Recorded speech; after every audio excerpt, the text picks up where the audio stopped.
பிஸ்மில்லாஹிர் ரஹ்மானிர் ரஹீம். ஹாஃபிது அல ஸலவாத்தி வஸ்ஸலாத்தில் உஸ்தா. 5 நேர தொழுகையை பேணி பாதுகாத்து கொள்ளுங்கள்.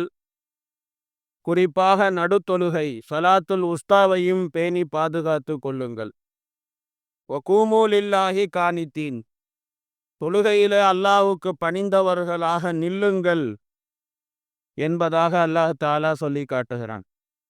இந்த ஆயத்தை பற்றி ஒரு சில விளக்கங்கள் தொடர்ந்து பேசப்பட்டு கொண்டே இருக்கிறது. அதில் கடைசியாக நான் உங்களுக்கு சொன்ன செய்தி என்ன அப்படின்னு பார்த்தீங்கன்னா, ஆரம்பத்தில் தொழுகையில் பார்த்தீங்கன்னா முக்கியமான பேச்சுக்கள், அவசியமான பேச்சுக்களை பேசக்கூடியவர்களாகத்தான் இருந்தாங்க. ஒரு ரிவாயத்து கூட உங்களுக்கு முன்னால் சொல்லப்பட்டுச்சு. நாயம் ஸல்லல்லாஹு அலைஹி வஸல்லம் அவர்களுக்கு சலாம் சொல்லப்பட்டுச்சு அப்படின்னா தொழுகையிலேயே பதிலும் சொல்லுவாங்க. ஆரம்ப காலத்தில் வலைக்கும் சலாம் அப்படி சொல்லி பெருமானா ஸல்லல்லாஹு அலைஹி வஸல்லம் அவர்கள் அதற்கு பதிலும் சொல்லுவார்கள். ஆனால் இந்த ஆயத்து எப்போ இறங்கியதோ நபி அவர்கள் பதில் சொல்வதை நிப்பாட்டி கொண்டார்கள். ஹஜ்ரத் இப்னு மஸ்ஊத் ரலியல்லாஹு தஆலா அன்ஹு அவர்களினுடைய ரிவாயத்திலே வருகிறது. அவர் ஒரு நாள் வந்து ரசூலுல்லாஹ்வுக்கு சலாம் சொல்லும்போது நபி அவர்கள் பதில் சொல்லவில்லை. அப்போ அந்த ஆயத்து இறங்குனதுனால நாயம் ஸல்லல்லாஹு அலைஹி வஸல்லம் அவர்கள் பதில் சொல்றதை நிப்பாட்டிட்டாங்க. அல்லாஹ் தஆலா தொழுகையில வகூமு லில்லாஹி கானித்தீன், தொழுகையில அல்லாஹ்வுக்கு பணிந்தவர்களாக நில்லுங்கள் அப்படின்னு அல்லாஹ் சொல்லிட்டான். தொழுகையில பயபக்தியோட, இறையச்சத்தோட, பணிவோடு, இயலாமையை வெளிப்படுத்தியவர்களாக இந்த மாதிரி தான் தொழுகையில இருக்க வேண்டும் அப்படின்னு சொல்லி அல்லாஹ் தஆலா சொன்னதற்கு அப்புறமேல நாயகம் ஸல்லல்லாஹு அலைஹி வஸல்லம் அவர்கள் பதில் சொல்றதை விட்டுட்டாங்க. ஹஜ்ரத் இப்னு மஸ்ஊத் ரலியல்லாஹு தஆலா அன்ஹு அவர்களினுடைய ரிவாயத்து முஸ்னத் யாலாவில் இருக்கக்கூடிய ரிவாயத்து.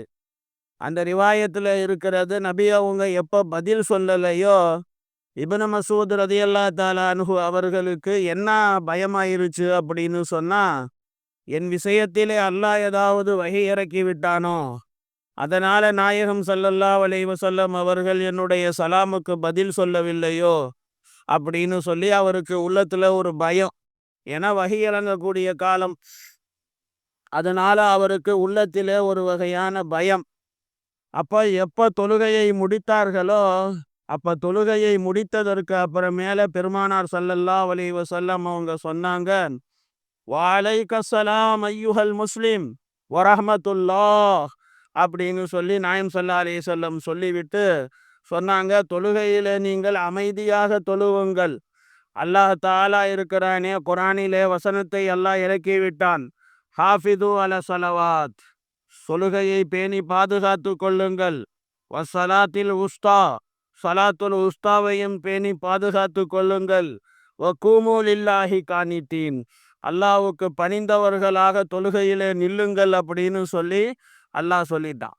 அதனால தொழுகையில நீங்க நிற்கும்போது பேணுதலோட, ஒழுக்கத்தோட, கவனத்தோட, பணிவோட, ஒரு இயலாமையை வெளிப்படுத்தியவர்களாக அமைதியாக நீங்க தொழுக வேண்டும் அப்படின்னு சொல்லி கண்மணி நாயகம் ஸல்லல்லாஹு அலைஹி வஸல்லம் அவங்க சொன்னாங்க. இதுதான் தொழுகையினுடைய ஒழுக்கமாக இருக்கிறது. இதை ரசூலுல்லாஹ் கற்றுக் கொடுத்தாங்க. இப்போ இந்த ஆயத்துக்கு அப்புறமேல பார்த்தீங்க அப்படின்னு சொன்னா, ஃபைன் ஹிஃப்தும், விரோதியினுடைய அச்சம் உங்களுக்கு இருந்தால், பரிஜாலன் ஒரு குபானா, நீங்கள் நடந்தவர்களாகவோ வாகனத்திலேயோ தொழுது கொள்ளுங்கள் அப்படின்னு சொல்லி இப்படி அல்லாஹ் ரப்புல் ஆலமீன் சொல்லி காட்டுகின்றான். அப்போ போர்க்களமாக இருக்குது. போர்க்களத்தில் தொழுகும் பொழுது எல்லா ஒழுக்கங்களையும் பேணி தொழுகிறது அப்படிங்கிறது ரொம்ப கஷ்டம். விரோதிகள் இருக்கும்போது எப்படி தொழுவ முடியும்? விரோதிகள் பல பேர் இருப்பாங்க. அல்லது கோட்டைகளை பிடிப்பதற்காக வேண்டி போய் கோட்டையை முற்றுகையிட்டு இருக்கிறோம் அப்படின்னு சொன்னா, அப்போ அந்த மாதிரி நேரங்களில் விரோதிகள் இருக்கின்ற இடத்திலே நிம்மதியாக தொழுகையினுடைய ஒழுக்கங்களை பேணி பாதுகாத்து தொழுகணும் அப்படின்னு சொன்னா ரொம்ப கஷ்டம். அதனால அல்லாஹ் தஆலா இந்த உம்மத்துடைய கஷ்டத்தை அல்லாஹ் நீக்கிறதுக்காக வேண்டி அல்லாஹ் என்ன சொல்லிட்டான், அந்த மாதிரி நேரங்கள்ல ஃபரிஜாலன் ஒரு குபானா, நின்னுக்கிட்டு தொழுவு, இல்லையா நடந்துக்கிட்டு தொழுவு, அல்லது வாகனத்துல தொழு அப்படி சொல்லி இப்படி அல்லாஹ் ரப்புல் ஆலமீன். ஆனா கிப்லாவை முன்னோக்கி தொழு. கிப்லாவை முன்னோக்குறது ஃபர்லான தொழுகைகளிலே ரொம்ப ரொம்ப ரொம்ப ரொம்ப முக்கியமான ஒரு கடமை. அது நல்லா தெரிஞ்சுக்கோங்க. வாகனத்துல நான் இருக்கிறேன், எப்படி கிப்லாவை முன்னோக்குறது? நீ கிப்லாவை முன்னோக்கி தான் ஆகணும், இல்லைன்னா வாகனத்துல இருந்து இறங்கி தொழு. அப்படித்தான் மார்க்கம் சொல்லும். வாகனத்திலேயே நீ தொழுகிறதா இருந்தா கிப்லாவை டைரக்ஷனை நீ மாத்தி கிப்லா பக்கமா நின்று தான் நீ தொழுவணும். இதுதான் அல்லாஹ் தாலா நமக்கு மார்க்கத்தில் விதித்திருக்கக்கூடிய கடமை. இதை நல்லா கவனிச்சுக்கோங்க. இது ரொம்ப முக்கியமா நான் சொல்ல வேண்டியதா இருக்குது. இப்னு உமர் ரலியல்லாஹு தஆலா அன்ஹுமா அவர்களும் இந்த ஆயத்துக்கு இதே விளக்கம்தான் அவங்களும் சொல்றாங்க. நாஃபி ரஹ்மத்துல்லாஹி அலைஹி அவங்க சொல்றாங்க, இந்த ஹதீஸ் மர்ஃபுவான ஹதீஸுங்க அப்படி சொல்லி அவங்க சொல்றாங்க. முஸ்லிம் ஷரீஃபிலே இருக்கிறது. பயங்கரமான அச்சத்துடைய நேரத்தில சைகையின் மூலமாக கூட தொழுவலாம். சவாரியில உட்கார்ந்து கூட தொழுவலாம், வாகனத்திலே உட்கார்ந்து கூட தொழுவலாம் அப்படின்னு சொல்லி இந்த மாதிரி முஸ்லிம் ஷரீஃபிலே ஒரு ரிவாயத் ஒன்று வந்திருக்குது. அல்லாஹ் தாலாவும் அனுமதி கொடுக்குறான். நடந்தவர்களாக வாகனித்தவர்கள் போர்க்களத்துல தொழுவுறதுக்கு இந்த மாதிரி அனுமதி மார்க்கம் கொடுத்திருக்கிறது. அப்துல்லா இப்னு அனீஸ் ரலியல்லாஹு தஆலா அன்ஹு அவர்களை எப்போ நாயம் ஸல்லல்லாஹு அலைஹி வஸல்லம் அவர்கள் ஹாலித் இப்னு சுஃபியானை கொல்லுவதற்காக வேண்டி அனுப்பினார்களோ, அப்போ நபி அவங்க அப்போ அசருடைய தொழுகையை சைகையின் மூலமாகத்தான் இந்த மாதிரி நிறைவேற்றப்பட்டுச்சு. ஸோ அதனால கண்டிப்பா சைகையின் மூலமாகவும் தொழுகலாம் அப்படின்னு சொல்லிட்டு இந்த மாதிரி சொல்லி இருக்கிறாங்க. உலமா பெருமக்கள் சொல்லி இருக்கிறார்கள். அல்லாஹ் தாலா இருக்கிறானே, தன்னுடைய அடியார்களுக்கு கஷ்டத்தை கொடுக்க கூடாது அப்படிங்கிறதுக்காக வேண்டி போர்க்களங்கள் போன்ற இடங்களிலே நீங்க தொழுகும் பொழுது நீங்க இந்த மாதிரி தொழுதுக்கோங்க. நடந்தவர்களாக, வாகனித்தவர்களாக, சைகையாக நீங்க ஆனா தொழுகணும். தொழுகையை விடுறதுக்கெல்லாம் அனுமதி கிடையாது. சலாத்துல் ஹவுஃப் அப்படின்னு சொல்லுவாங்க அந்த தொழுகைக்கு. போர்க்களத்துல தொழுகக்கூடிய தொழுகை. போர்க்களத்தினுடைய தொழுகை இருக்கிறதே ஒரு ரக்காத்து. ஒரு ரக்காத்து என்னங்க ஒரு ரக்காத்து அப்படின்னா, ஹஜ்ரத் இப்னு அப்பாஸ் ரலியல்லாஹு தஆலா அன்ஹுமா அவங்க சொல்லுவாங்க, அல்லாஹ் தாலா உங்களுடைய நபியினுடைய நாவிலே இருந்து அல்லாஹ் கூறிய விஷயம் என்னவென்றால், நீங்க உள்ளூரிலே இருந்தீங்கன்னா 4 ரக்காத்து ஃபர்லு, பயணத்திலே இருந்தீங்கன்னா 2 ரக்காத்து ஃபர்லு, நீங்க போர்க்களத்திலே இருந்தால் பயத்திலே இருந்தீர்களே ஆனால், அதாவது போர்க்களத்துடைய தொழுகை தான், போர்க்களத்திலே ஒரு ரக்காத்து அப்படின்னு சொல்லி இந்த மாதிரி நாயம் ஸல்லல்லாஹு அலைஹி வஸல்லம் நாவினால் சொல்லப்பட்டு இருக்கிறது அப்படின்னு சொல்லி இப்னு அப்பாஸ் ரலியல்லாஹு தஆலா அன்ஹுமா அவர்கள் இந்த மாதிரி சொல்லி காட்டுகின்றார்கள். போர்க்களத்துல இமாம் ஜமாத்தா கூட தொழுவணும். இமாம் ஜமாத்தா தொழுவுறதுக்கு முறை என்ன அப்படின்னு சொன்னா, எல்லா வீரர்களும் தொழுகாம வீரர்களை 2 அணிகளாக பிரிக்கணும். 2 அணிகளாக பிரித்து ஒரு அணி போர் செய்து கொண்டிருப்பார்கள், ஒரு அணி இமாமுக்கு பின்னால் நின்று அவங்க தொழுவாங்க ஒரு ரக்காத்து. இமாமுடைய ஒரு ரக்காத்து முடிஞ்சதுக்கு அப்புறமேல இந்த அணி போய் போர் செய்வாங்க, அந்த அணி மறுபடியும் அவங்க தொழுவாங்க. ஆக மொத்தத்துல ஒரு ரக்காத்து தான்.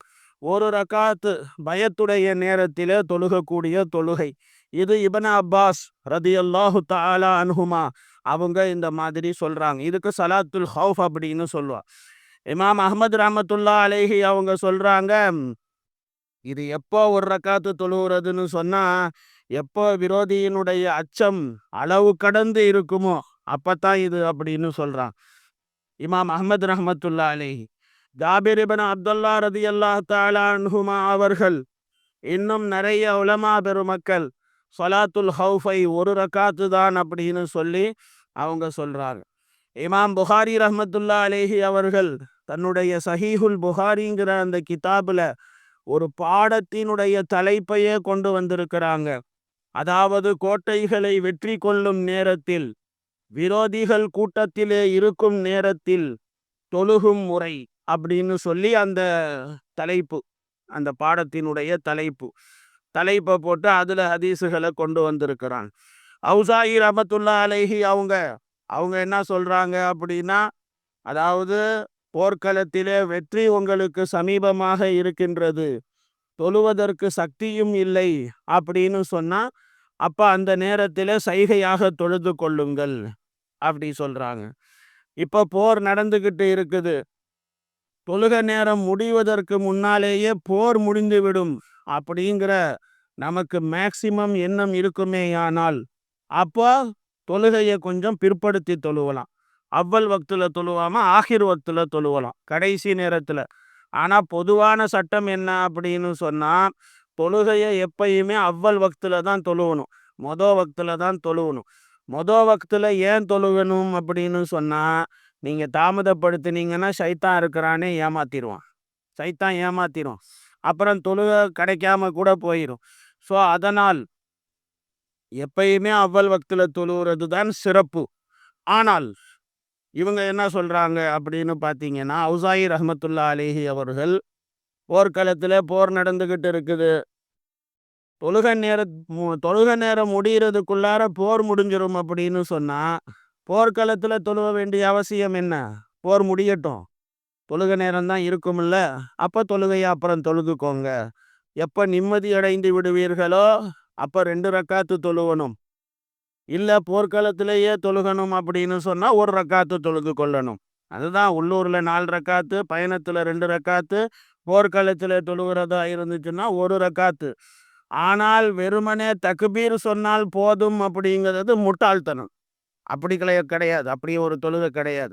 வெறுமனே தக்பீர் சொல்லிக்கிட்டா போதும், அல்லாஹு அக்பர் அப்படி சொல்லிக்கிட்டா போதும், அப்படியெல்லாம் கிடையாது. தொழுவணும், 1 ரக்காத்தாவது தொழுவணும். அதுக்கு தான் மார்க்கம் உங்களுக்கு நிறைய முறைகள் அதெல்லாம் சொல்லியிருக்கா இல்லையா? அதனால தொழுதுதான் ஆகணும், வெறும் தக்பீர்லாம் பத்தா. ஆனால் என்ன ஒரு சலுகை அப்படின்னு சொன்னால், தொழுகையை வேணால் ஆகிர் வக்தில் தொழுக முடியும்னா ஆகிர் வக்தில் தொழுதுக்கோங்க, போர் முடிஞ்சதுக்கு அப்புறம் தொழுதுக்கலாம், வக்து இருக்கும். அதாவது வக்து முடிஞ்சு போயிடும் அப்படின்னு சொன்னால் போர்க்களத்திலேயே தான் தொழுதாகும். போர் முடிஞ்சதுக்கு அப்புறமும் தொழுகையினுடைய வக்து இருக்கும் அப்படின்னு சொன்னால் போர் முடிஞ்சதுக்கு அப்புறமேல தொழுது கொள்ளலாம் அப்படின்னு சொல்லி அவுசாயி ரஹ்மத்துல்லா அலைஹி அவர்கள் இந்த மாதிரி சொல்றாங்க.